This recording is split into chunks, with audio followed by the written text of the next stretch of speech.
सिंघानिया जी कुछ कह रही हैं कि भैया 3 बॉयफ्रेंड यहाँ शुरू करते हैं, बताइए। हाँ sorry, girlfriend, my bad Atul ji, ऊपर से कुछ मत करवा देना, मैं गर्लफ्रेंड। नहीं भाई, ये वैसे देखो लांछन लगाने वाली बात है, सिंपल। इसने कहा, अतुल सुभाष ने कहा कि भाई तू पागल, उसकी वाइफ कह रही कि भाई तू पागल, तू पागल, तू पागल। जो क्लेम वहां से आ रहे नहीं, उल्टा ही तू कर दिया। अब सामने बंदा है नहीं डिफेंड करने को, तो बंदी तो कुछ भी बोले, क्या दिक्कत पड़ रही है उसको। कोर्ट में उसने वैसे ही उसके सामने उसके जीते जी जाके इतनी झूठ बुझा के केस कर दिया उस पर, मरने के बाद तो क्या शर्म करेगी वो।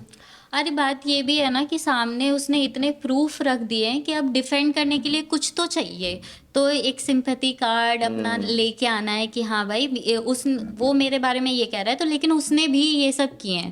अब ये 3 गर्लफ्रेंड, और फिर अभी बीच में भी एक स्टेटमेंट आई थी कि वो अपने जो पैसे हैं ना वो अपनी गर्लफ्रेंड को ट्रांसफर कर रहा है।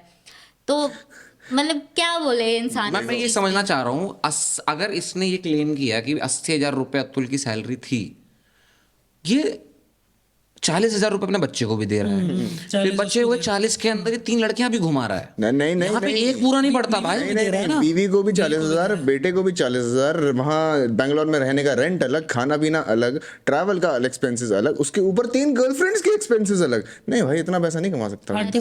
वो शायद पार्क में घुमा रहा होगा। ठीक है, कोई बात नहीं, मान लो। मुझे क्या लगता है तरुण, ये जो कानूनी दांवपेच से बचने के लिए ये वकील जो है वो सिखा रहे हैं कि भाई ये बोलो वो बोलो, ताकि वो फंसा रहे मैटर पूरा का पूरा, उसको सॉल्यूशन ना निकले और सिंपैथी मिलती रहे, क्योंकि एक साइड पे अभी सिंपैथी बहुत ज्यादा है ना, लोग सारे अतुल के सपोर्ट में है। मेजरली ऐसा नहीं होता, सब लड़कियों के सपोर्ट में ज्यादा जाते हैं, तो अभी अतुल की सपोर्ट में ज्यादा है, तो इसीलिए सिखाया जा रहा है या जो भी है कि नहीं तुम भी ये सब बोलो, कि तुम्हारे मतलब थोड़ा डिवाइड हो जाए कि हाँ इधर भी है तो इधर भी है। क्योंकि इस केस में जो हुआ जनरली ऐसा होता नहीं है। कुछ अंधभक्त ना अभी भी हैं जो लड़की की साइड पे हैं, ऐसा नहीं है भाई, उसको जस्टिफाई करने की कोशिश करते हैं। अभी का तो छोड़ो, जब केस नया लाइमलाइट में आया था, एक कौन सी रिपोर्टर का वीडियो हमने वायरल होते हुए देखा हुआ है, तो पिंक ड्रेस पहनी हुई थी बंदी ने, और वो रिपोर्टर नहीं, वो इन्फ्लुएंसर है, जो कह रही थी कि इतना पैसा अगर कमा तो थेरेपिस्ट पे चले जाए। मैं कहा भाई, हाँ सर पकड़ लिया। मैं कहा भाई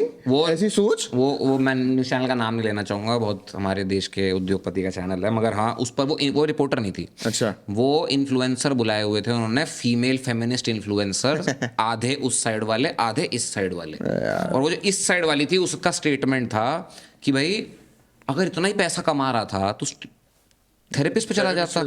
अबे यहाँ ये कह रही है भाई 3 बंदियां थी, फिर तुम कह रहे हो 40,000 जो है उसकी बेटी को मिल रहे थे, फिर तुम कह रहे हो कि भाई उसकी बीवी भी खा रही थी, फिर उसको रेंट भी देना था। अबे बेंगलुरु कुछ ज्यादा सस्ता हो गया, मुझे पता नहीं था। और ये सोचो भाई, अगर मैं 3 लड़कियां घुमा ही रहा हूँ, मैं सुसाइड क्यों करूंगा यार? तुम्हारा ठीक है, ले पैसा, तेरे को चाहिए ना, ले पैसा, मैं तो घूम रहा हूँ ना 3 के साथ, सुसाइड क्यों करूंगा जाके मैं? ये कौन सा फंस गया था, चारों तरफ से फंस गया था, थक हार के उसने सुसाइड किया।